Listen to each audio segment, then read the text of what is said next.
अस्सलाम वालेकुम नाज़रीन, उम्मीद आप खैर खैरियत से होंगे। और आज लाहौर कलंदर्स पहला मैच PSL का जीत चुके हैं। क्या शानदार ज़बरदस्त किस्म का मैच खेला है और मुल्तान सुल्तान वाइप आउट कर दिए हैं। तो ये हमारे साथ एक मुल्तान सुल्तान के फ़ैन भी बैठे हैं और हमारे एनालिस्ट भी हैं। वकार, क्या हुआ?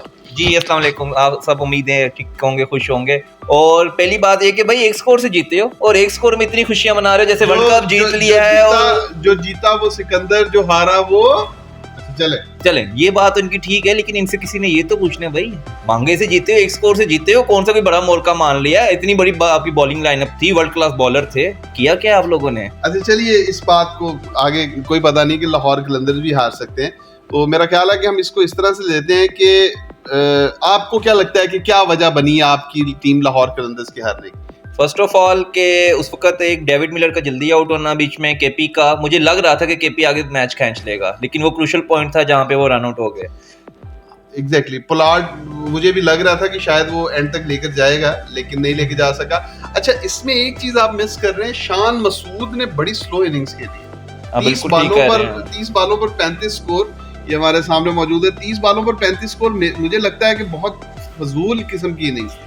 हाँ बिल्कुल ठीक कह रहे हैं कि उन्होंने जिस तरह का स्टार्ट लिया था, मुझे लग रहा था कि आगे कैरी करेंगे। वो मुझे लग रहा था फ़खर जमान की तरह खेलेंगे कि आहिस्ता आहिस्ता सिंगल डबल करके मैच लाएंगे, लेकिन उससे आगे खेला नहीं गया और उन्होंने इसको कैपिटलाइज नहीं किया अपनी उस स्टार्ट को, क्योंकि 31 बालों पे अगर 35 करना मेरा ख्याल है स्लो ही है। वैसे तो फिर बात अच्छा, आपको नहीं लगता कि आज पाकिस्तान जैसी एक पॉलिसी अपना रहे थे? क्योंकि पाकिस्तान नॉर्मली बाबर आजम और रिजवान के साथ ही आगाज करते हैं और उसके बाद फिर स्लो कहीं ना कहीं सिंगल डबल, और आखिर में जो बहुत मतलब पावर हिटर्स हैं उन पे प्रेशर आ जाता है, 12 के रन रेट के साथ उन्हें स्कोर करना होता है।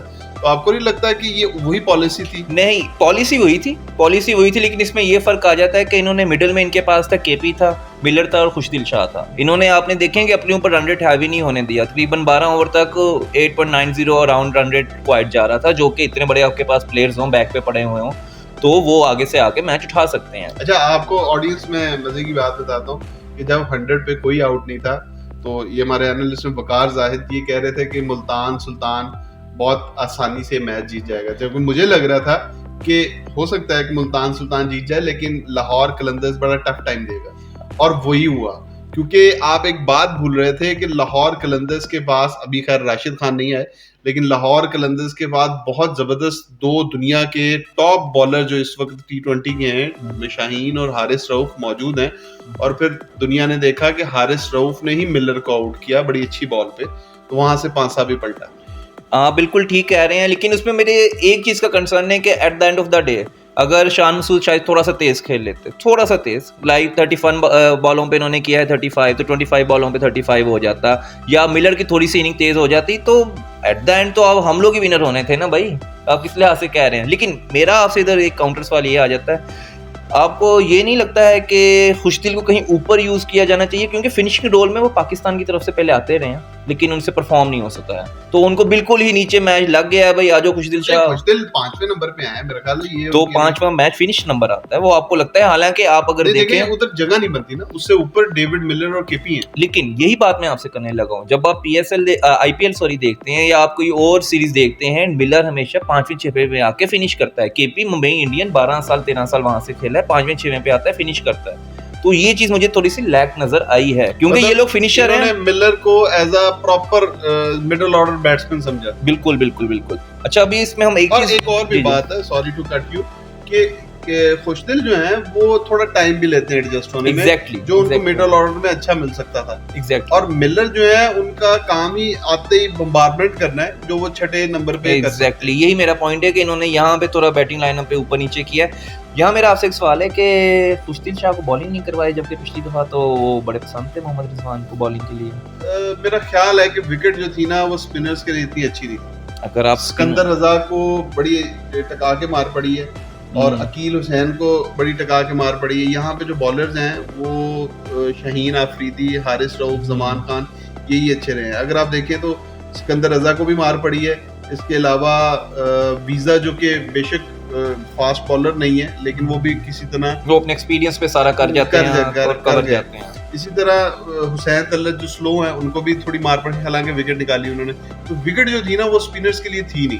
अच्छा सर, अब इसमें एक चीज़ आपसे मैं करना चाहूँगा जो कि क्यूरियस केस बनता जा रहा है। शाहनवाज़ धानी किधर जा रहा है भाई? कहाँ चक्कर चल रहे हैं उसके? इसको क्या हो गया है? एक दफ़ा एग्जैक्टली जब पूरा मीडिया, हम लोग भी इसके साथ हैं, तो वो किधर मिस हो रहा जब है? बिल्कुल सही कह रहे हैं, जब वो 2020 2021 में शाहनवाज धानी एक ऐसा टैलेंट समझा जा रहा था कि वो राज करेगा पाकिस्तानी बॉलिंग अटैक पे। मतलब लोग, जब धानी को नहीं खिलाया गया तो बहुत सारे लोगों ने सवाल किया कि धानी शायद किसी सिफारिश के ना होने की वजह से नहीं खेल रहे। फिर हमने देखा कि उनको बहुत चांस मिले धानी को, लेकिन वो नहीं परफॉर्म कर पाए। मेरा जाती ख्याल ये है कि धानी ने इम्प्रूव नहीं किया। अगर आप हारिस रऊफ और शाहीन अफरीदी की, इवन नसीम शाह की जर्नी देखें, तीनों ने बहुत इम्प्रूव किया। जैसे मैं आपको मिसाल देता हूँ, हारिस रऊफ स्कोर्स बहुत देते थे, तो उन्होंने अपने डेड ओवर्स में इस चीज़ पे कंट्रोल किया। उनके यॉर्कर्स अच्छे हुए, उन्होंने स्लो डिलीवरी का इस्तेमाल अच्छा करना शुरू किया, बाउंसर्स अच्छे हुए, उन्होंने इस पर काबू पाया और अब वो दुनिया के शायद सबसे बेहतरीन डेड ओवर्स के बॉलर हैं। इसी तरह शाहीन अफरीदी ने अपनी स्टार्ट की जो ओवर्स है उसमें विकेट लेने की एबिलिटी को बहुत इंप्रूव किया, स्विंग को इंप्रूव किया, उन्होंने अपनी जो वेरिएशन है उसको इंप्रूव किया। नसीम शाह ने क्या किया? नसीम शाह ने भी अपनी वेरिएशन और स्विंग के ऊपर किया। शाहनवाज धानी की एक ही स्ट्रेंथ थी, वो ये था कि वो गुड लेंथ से बॉल को बहुत ऊपर उछालते थे और वहां से बल्लेबाजों को खेलने में मुश्किल होती थी। पुल भी प्रॉपर नहीं लग सकता था, कट नहीं लग सकता था। अच्छा, यहाँ पे मैं आपकी बात काटना चाहूँगा। आपने इन 3 लोगों का नाम लिया है। शाहीन तो चलें शुरू से परफॉर्म कर रहा है, लेकिन आपने हारिस का देखा कि उस पर इन्वेस्टमेंट की और उसको काफ़ी मैच, सीधी बात है, उन्होंने थोड़े हरवाए भी। फिर उसके बाद आपने तीसरी बात की उसकी नसीम शाह की, और उनको भी टाइम लगा मैच्योरिटी पे। धानी को उतना चांस मिला मैच्योर होने के लिए?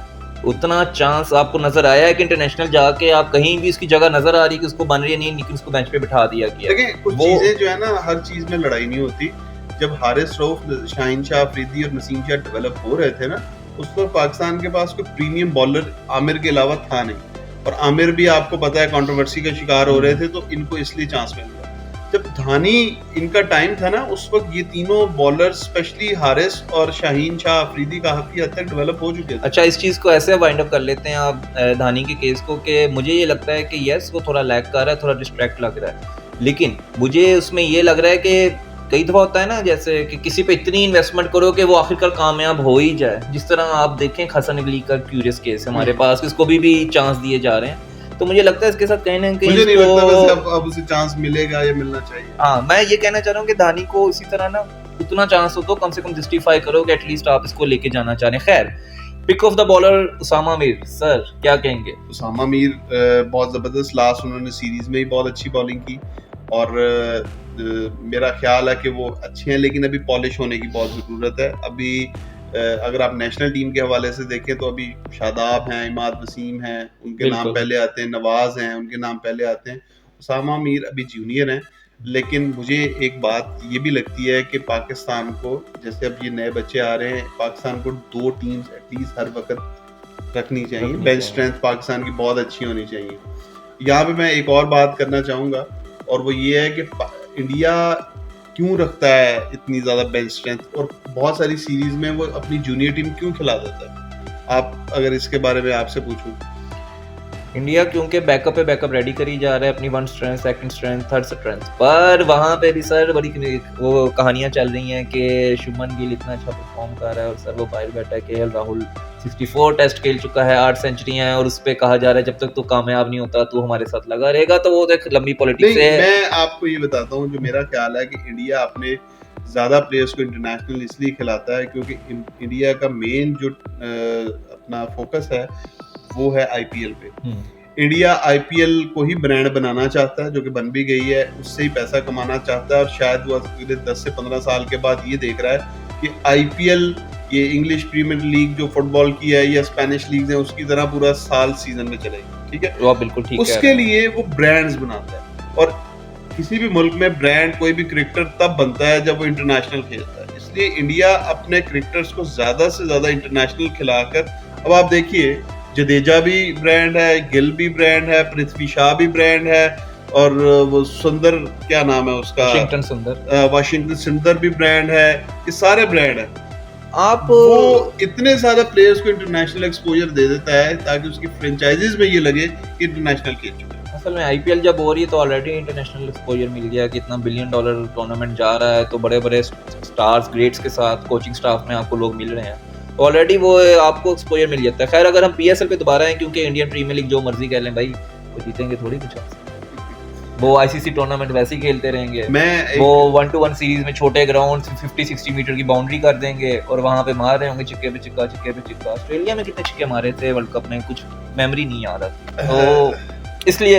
अच्छा, इस टॉपिक को क्लोज इस तरह से करते हैं, लास्ट बात पे आपसे भी इस पे इनपुट लूंगा कि अगर हम पीएसएल को कंपेयर करते हैं आईपीएल के साथ, तो आईपीएल ने नो डाउट बहुत बड़ा स्टेज है, बहुत पैसा है, बहुत ज्यादा एडवर्टाइजमेंट है, सैलरीज बहुत ज्यादा है, लेकिन जो दुनिया भर में बात होती है, देखिए फास्ट बॉलिंग का वो मेयार नहीं है। पाकिस्तान की हर फ्रेंचाइज में कम से कम 2 और काफी टीमों में 4 से 5 बॉलर्स ऐसे हैं जो कि 140 प्लस फेंक रहे हैं।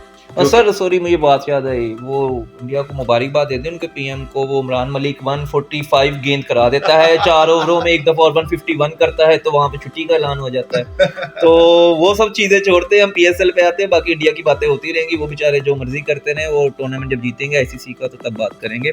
खैर अगर हम उसामा मीर के टॉपिक पे दोबारा आए तो मेरा ख्याल है वो इम्प्रूव हो रहा है, लेकिन आपकी बात बिल्कुल एग्री है कि जो है हमारा शताब वो आगे आने नहीं देगा, और वो बहुत फिट। देखिए इसमें मैं आपको ये कहूंगा कि आजकल किसी भी स्पिनर या किसी भी ऑलराउंडर को या किसी भी बॉलर को आगे आने के लिए उसका बैटिंग में होना बहुत जरूरी है। उसामा मीर की बैटिंग अच्छी है, लेकिन अभी तक इंटरनेशनली परफॉर्म नहीं कर सके। शादाब की बैटिंग नो डाउट बहुत ज्यादा अच्छी है। बिग बैश में तो वो मिडल ऑर्डर बैट्समैन के तौर पर खेल रहे थे, पीएसएल में भी खेलते रहे, शायद इस पीएसएल में भी वो मिडल ऑर्डर बैट्समैन के तौर पर खेलेंगे। तो मेरा ख्याल है कि किसी भी अब अच्छे स्पिनर के लिए स्पेशली एक अच्छा बैट्समैन होना भी बहुत जरूरी हो गया। सर वो गन फील्डर इतना अच्छा है कि फील्डिंग पे खेल जाए मैच। हाँ जी, बहुत बहुत बहुत जबरदस्त। शादाब का कोई जोड़ नहीं है, वो एक बिलो एवरेज प्लेयर से टॉप प्रायोरिटी प्लेयर बन चुके हैं पाकिस्तान के। अच्छा चलें, अब हम आते हैं पीएसएल की तरफ दोबारा। अब एक चीज़ आपसे पूछना चाहूँगा, आपको लगा रिजवान कहीं लैग किया है? 5 बॉलर ही यूज़ किए उसने वो जो क्रिएटिविटी होती थी कि अचानक खुशदिल को लेके आना, और जब आया है लेफ्ट आर्म बॉलर बैट्समैन है सॉरी, तो कोई ऑफ ब्रेक लगा देना उसने, एक स्लिप ले लेनी, तो वो क्रिएटिविटी थोड़ी सी लैग मुझे वो नजर नहीं आई जो मैं रिजवान से एक्सपेक्ट करता हूँ। आप सही कह रहे हैं, लेकिन उनको जो मेरे ख्याल से उनका इस पिच पे टारगेट था वो 180 था, और उन्होंने अपने मुताबिक 174 पे टीम बिल्कुल ठीक आउट कर ली थी। उन्हें लगा कि ये बहुत ज़्यादा स्कोर नहीं है, और उनको आप बॉलिंग में, हाँ ठीक है शायद 10-12 स्कोर वो कम कर सकते थे,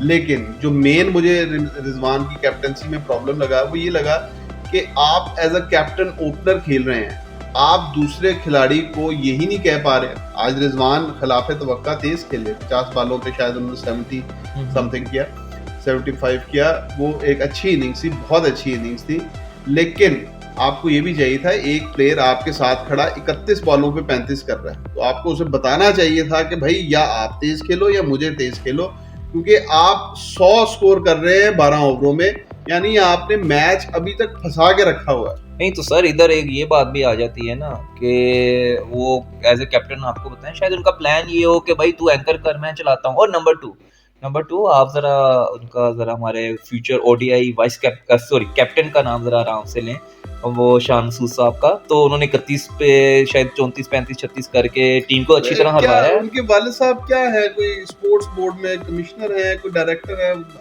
नहीं मैंने सुना है, कहते हैं वो इंग्लिश बड़ी अच्छी बोलता है कैमरा के आगे। अच्छा। तो अभी तक तो ये क्वालिफिकेशन सुनी है ऑन गुड, मतलब पॉजिटिव तरीके से अगर बात की जाए तो उसने परफॉर्म अच्छा किया, काउंटीज वगैरह में उसके सीजन अच्छे गए, पर इंटरनेशनली जैसे हम एक्सपेक्ट कर रहे थे वो उस तरह अपने आप को प्रूव करने में नाकाम हुआ, और उसके बाद फाइनल में आपके न्यूजीलैंड के अचानक आउट ऑफ द नोवेयर आया है नंबर 2 या नंबर 3 हमारे हैं बेचारे उनके बॉबी के बेहतरीन दोस्त, उनको निकाल के इनकी जगह बनाएंगी और आउट हो गए, और उसके बाद वाइस कैप्टन का साथ लगा हुआ है, and there is no clarification from anyone. तो खैर ये बातें चलती रहेगी। बहुत अच्छा लगा आपसे बात करके, और पाकिस्तान का पहला मैच, पाकिस्तान के पहले ब्रांड का पहला मैच बहुत अच्छा रहा, और एक टाइम पे लग रहा था कि शायद मैच बोर सा हो रहा है, लेकिन मैच वही पीएसएल की जो खास बात है बड़ा आखिर तक गया, मजा आया। पीएसएल देखते रहिए, चैनल को सब्सक्राइब जरूर कीजिएगा। comment और सॉरी आपको दोबारा कट किया, एक स्कोर पे मुबारकबाद पे, आज आपको खाना मैं खिलाऊंगा। लेकिन एक स्कोर। ये भी बता दूं कि 2 पॉइंट्स हमें मिल गए और आपको एक स्कोर ना करने पे पॉइंट्स नहीं मिले। खैर एनीवेज, चैनल को सब्सक्राइब कीजिएगा, कमेंट जरूर कीजिएगा, अपनी राय का इजहार कीजिएगा और डेली हमारा ब्लॉग देखिए। हर मैच के बाद और प्री मैच वो आपसे बात किया करेंगे, गपशप करेंगे, अपनी सजेशन जरूर दीजिएगा और कमेंट्स में बताइए कि पीएसएल में कौन सी टीम जीतने वाली है। आप बगैर बताइएगा एट द एंड कि कौन सी टीम जो है वो जीतेगी। इस वक्त मैं यूनाइटेड को बैट करूंगा। यूनाइटेड अपने फुल पोटेंशियल पे खेलगी तो कोई उनके आगे नहीं आ सकता। चलिए देखते हैं जी, इंशाल्लाह आपसे कल मिलते हैं। पीएसएल के जो दूसरा मैच है उससे पहले दुआ में याद रखिएगा। शुक्रिया।